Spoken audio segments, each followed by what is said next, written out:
Bismillahirrahmanirrahim. Assalamualaikum warahmatullahi wabarakatuh. Bagaimana nih kabarnya anak soli-solia semua? Semoga semua dalam keadaan sehat ya, dan selalu dalam perlindungan Allah Subhanahu wa taala. Amin. Alhamdulillah, hari ini kita akan belajar tematik. Kali ini kita akan lanjut ke tema 2 ya. Tema 2 atau tematik 4B. Tematik 4B selalu berhemat energi. Subtema 1 sumber energi. Muatan pelajaran yang kita pelajari hari ini yaitu PPKN dan bahasa Indonesia. Jadi Bu Rita jadikan satu saja ya, PPKN dan bahasa Indonesia, biar tidak terlalu banyak menonton YouTube-nya ya. Baik anak-anak soli-solia, sebelum pembelajaran dimulai, alangkah baiknya kita membaca doa terlebih dahulu ya. Membaca basmalah. Bismillahirrahmanirrahim. Nah, tujuan pembelajaran pada hari ini yaitu tujuan pembelajaran PPKN ya, Pendidikan Pancasila dan Kewarganegaraan. Yang pertama, menjelaskan perbedaan hak dan kewajiban dalam kehidupan masyarakat. Ini terletak pada pembelajaran kedua. Yang kedua, menjelaskan hak dan kewajiban penggunaan energi listrik pada pembelajaran keempat. Dan ketiga, menjelaskan manfaat kerjasama dalam menjalankan hak dan kewajiban. Itu terletak pada pembelajaran ke-6. Silakan dikeluarkan buku paket tematiknya. Silakan buka halaman 23. Ya. Halaman 9. Halaman 9 dulu ya. Nah, menjelaskan perbedaan hak dan kewajiban dalam kehidupan masyarakat. Pembelajaran kedua halaman 9 ya. Nah, setiap warga negara itu pasti memiliki hak ya, memiliki hak dan kewajiban. Ya, jadi setiap warga negara ya, kayak kita dan semua orang warga negara itu pasti memiliki hak dan kewajiban. Hak itu apa sih, Bu? Hak itu adalah sesuatu yang harus dimiliki, juga didapatkan oleh setiap orang. Di buku paket kalian sudah ada ya, nanti tinggal kalian garis bawahi yang paling bawah ya, halaman 9 paling bawah di situ. Ya, jadi hak itu sesuatu yang harus dimiliki dan juga didapatkan oleh setiap orang. Hak juga dapat diartikan sebagai sesuatu yang benar menjadi milik kita dan tergantung kepada diri kita sendiri. Itu adalah hak ya. Ini saja ya, sesuatu yang harus dimiliki dan juga didapatkan oleh setiap orang. Sedangkan kewajiban apa, Bu? Kewajiban adalah sesuatu yang wajib dan harus dilaksanakan setiap orang atau kelompok dengan penuh rasa tanggung jawab. Jadi kalau perbedaan hak dan kewajiban adalah kalau hak itu yang kita miliki, sesuatu yang kita miliki yang kita dapatkan. Ya, sedangkan kalau kewajiban itu sesuatu yang harus kita lakukan, harus kita laksanakan dengan penuh tanggung jawab ya. Harus bisa membedakan ya antara hak dan kewajiban. Nah, perhatikan contoh ini biar lebih mudah memahaminya ya. Nah, perhatikan gambar di buku paket kalian halaman 10 ya, gambar A dan B. Gambar A ini adalah ibu sedang mencuci baju menggunakan air. Nah, gambar yang B itu ibu mencuci baju tetapi ibu segera menutup kerannya karena embernya sudah penuh. Dari gambar A dan B ini, gambar manakah yang menunjukkan hak mendapatkan air? Hak mendapatkan air berarti kita dapat air atau menggunakan air. Gambar yang mana? Yaitu gambar yang A. Ya, gambar yang A ya, gambar yang satu. Gambar yang pertama ini gambar A. Jadi di sini A ini ibu mendapatkan air untuk mencuci. Jadi ini adalah termasuk hak ya. Selanjutnya gambar manakah yang menunjukkan kewajiban melestarikan sumber air? Gambar mana? Gambar yang kedua atau gambar yang B. Jadi di sini adalah kewajiban. Kewajibannya apa? Yaitu kewajibannya ibu adalah menghemat air dengan cara menutup keran air apabila embernya sudah penuh ya. Jadi harus bisa membedakan ya antara hak dan kewajiban. Antara hak dan kewajiban ini harus dilaksanakan dengan secara seimbang. Harus imbang ya. Kita tidak boleh menuntut kewajiban ya, kita harus melaksanakan kewajiban. Kita tidak boleh menuntut hak, kita harus melaksanakan kewajiban terlebih dahulu. Apabila kewajiban sudah kita laksanakan, baru kita boleh menuntut hak ya. Nah, ini juga perhatikan gambar A dan B. Apa yang menyebabkan orang-orang mengantri untuk mendapatkan air bersih? Kenapa ini orang-orang yang pada gambar A ini harus mengantri untuk mendapatkan air bersih? Karena apa? Karena adanya kelangkaan air bersih. Air bersih itu sudah semakin langka, semakin susah didapatkan, atau mungkin tanah-tanahnya tidak ada hujan, kekeringan, jadi membutuhkan air ya. Selanjutnya, apakah hal yang ditunjukkan pada gambar B menunjukkan cara yang bijak dalam menggunakan hak? Ya. Ini adalah dia mendapat hak, yaitu dalam penggunaan air untuk sikat gigi, itu haknya.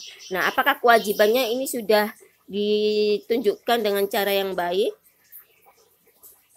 Ya, tidak ya, itu belum ditunjukkan dengan cara yang baik. Karena apa? Karena ketika sikat gigi, air di keran dibiarkan mengalir. Seharusnya bagaimana? Seharusnya air dalam keran ini ditutup ya airnya ya. Apabila lagi sikat gigi maka air kerannya ditutup untuk menghemat air ya. Nah, apa saja sih contoh hak yang dapat diperoleh manusia dalam pemanfaatan air? Yaitu hak mendapatkan air bersih. Yang kedua, hak mendapatkan aliran air yang lancar. Yang ketiga, hak memanfaatkan air untuk mandi, mencuci, dan minum.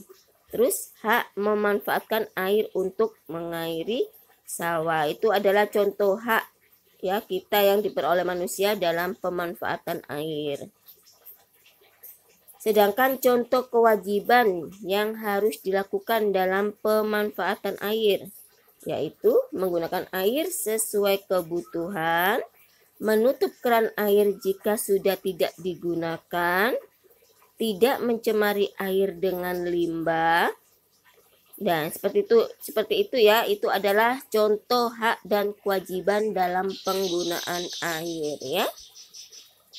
Selanjutnya kita ke halaman 23 menjelaskan hak dan kewajiban penggunaan energi listrik. Halaman 23 ya. Nah, energi listrik itu adalah salah satu energi yang banyak digunakan manusia. Digunakan manusia untuk apa? Untuk menjalankan aktivitas sehari-hari, untuk memenuhi kebutuhan hidup, ya.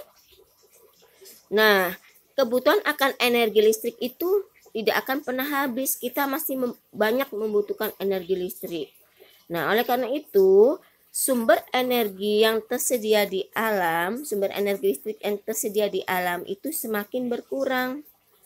Sehingga dalam penggunaannya kita harus menghemat ya, kita harus menghemat penggunaan energi listrik ya. Agar apa? Agar semua energi tersebut dapat dimanfaatkan dalam jangka waktu yang lebih lama ya. Sehingga selain itu, penghematan energi listrik juga dilakukan untuk mengurangi biaya penggunaan energi listrik ya, serta untuk menghindari pemanasan global ya, akibat penggunaan bahan bakar fosil sebagai pembangkit listrik. Jadi energi listrik itu banyak dibutuhkan oleh kehidupan manusia ya, untuk menghidupkan, untuk menyalakan lampu, untuk menyalakan TV, kipas ya. Sangat butuh kita ya untuk menanak nasi. Makanya kita dalam penggunaannya itu harus hemat agar kesediaan sumber energi listrik di alam ini tidak berkurang ya. Maksudnya tidak langka. Nah, ini adalah contoh gambar A dan gambar B. Apakah perbedaan kedua gambar tersebut? Perbedaannya gimana? Pada gambar A, nah ini meskipun ini kan pada siang hari ya atau pagi hari, pintunya jendelanya dibuka, tetapi anak tersebut masih menyalakan lampu ya, menonton TV, menyalakan kipas. Nah, pada gambar A ini adalah menunjukkan anak yang pemborosan energi listrik ya. Seharusnya apabila sudah siang atau pagi lampunya dimatikan atau kipasnya juga dimatikan karena masih ada angin yang masuk dan ada cahaya yang masuk sehingga tidak memerlukan lampu dan kipas untuk dinyalakan ya. Sedangkan pada gambar B ini sudah bagus ya karena lampu tidak dinyalakan, kipas juga tidak dinyalakan, hanya menonton televisi dan jendela juga dibuka ya. Apa akibat yang ditunjukkan setiap gambar? Nah, akibatnya tadi sudah boleh kita jelaskan ya. Kalau gambar A ini adalah akibatnya maka terjadinya pemborosan energi listrik ya, dan biaya penggunaan energi listrik semakin besar. Sedangkan gambar B ini adalah contoh penghematan penggunaan energi listrik ya.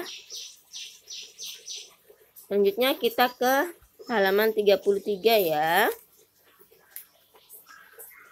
Nah, menjelaskan manfaat kerjasama dalam menjalankan hak dan kewajiban. Ini ada di pembelajaran ke-6 halaman 33 ya.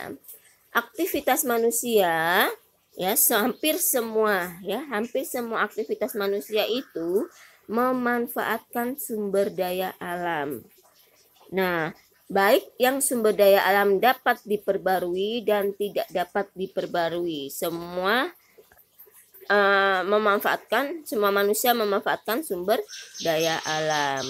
Nah, sumber daya alam yang tidak dapat diperbarui itu kenapa tidak dapat diperbarui? Karena jumlahnya terbatas dan memerlukan waktu yang sangat lama ya, untuk menyediakan kembali sumber daya alam tersebut. Nah, sehingga kita sebagai pengguna sumber daya alam, manusia harus bekerja sama. Bagaimana kerjasamanya? Yaitu bekerja sama menghemat penggunaan energi yang berasal dari alam, ya, dan juga manusia berkewajiban menjaga dan melestarikannya sumber daya alam tersebut. Agar apa? Agar tidak cepat habis. Ya. Nah, berikut adalah contoh kewajiban menjaga dan menghemat sumber energi. Ini adalah kewajiban ya, menjaga dan menghemat sumber energi, yaitu menggunakan sepeda atau berjalan kaki untuk berpergian ke tempat yang tidak terlalu jauh. Nah, ini adalah contohnya. Misalkan kalian berangkat sekolah, apabila rumah kalian dekat dengan sekolah, maka alangkah baiknya berjalan kaki saja atau naik sepeda ya, agar kita menghemat penggunaan bahan bakar yang bensin ya, bahan bakar bensin pada sepeda motor ya. Yang kedua, lebih memilih menggunakan kendaraan umum daripada kendaraan pribadi ya.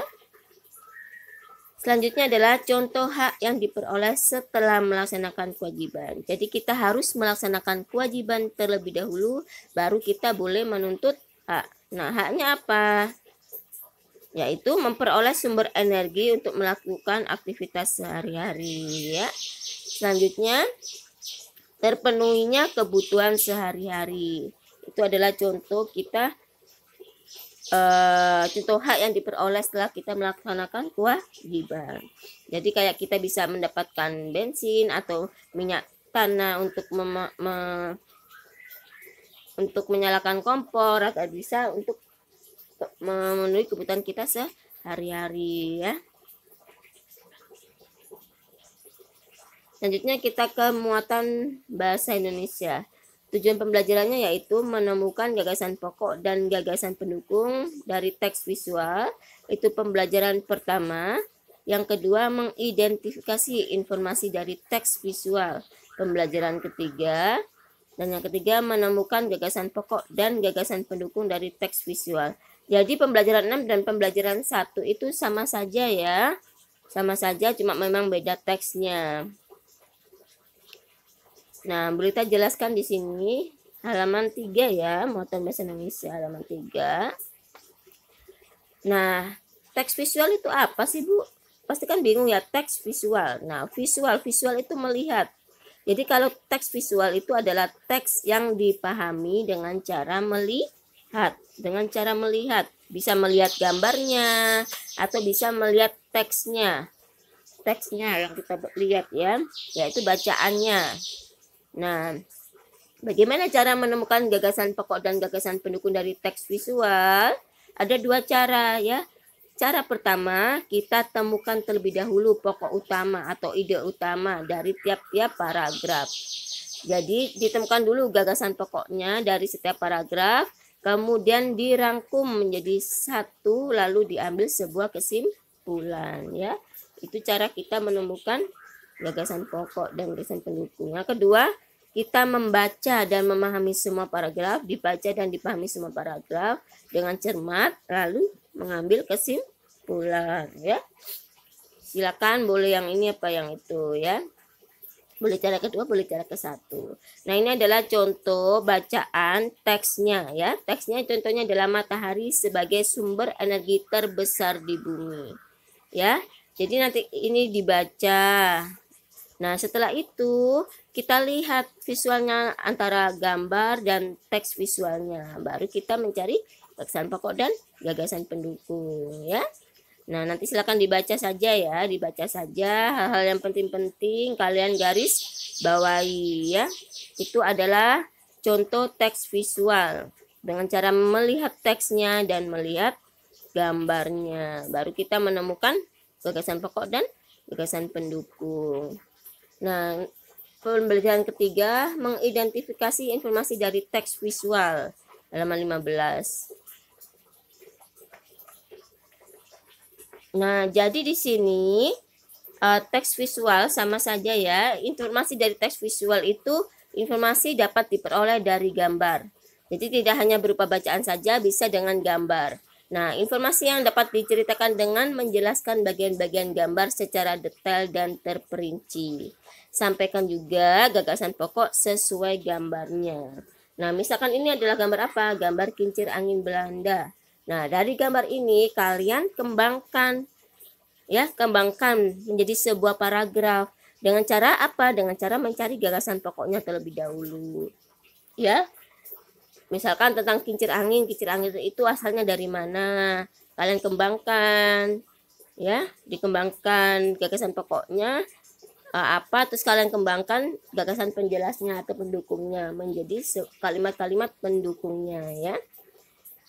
Nah, setelah itu kalian perhatikan gambar-gambarnya. Ini gambar-gambarnya itu bagian-bagiannya kalian informasikan secara detail dan terperinci.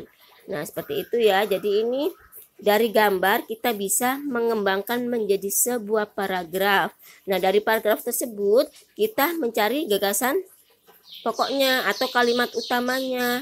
Nah, dari kalimat utamanya ini kita kembangkan menjadi kalimat penjelasnya atau gagasan pendukungnya. Nah, maka nanti kita akan menemukan informasi tersebut ke dalam bentuk paragraf ya. Seperti itu ya. Untuk pembelajaran 6 tadi sudah Bulita jelaskan di awal, sama saja dengan pembelajaran pertama, jadi tidak perlu Bulita jelaskan kembali ya. Untuk latihan soalnya, anak-anak Soli-Solia tolong kerjakan ayo berlatih PPKN ya, ayo berlatih halaman 38 nomor 2 dan 4. Bahasa Indonesia, ayo berlatih halaman 26 nomor 3 ya.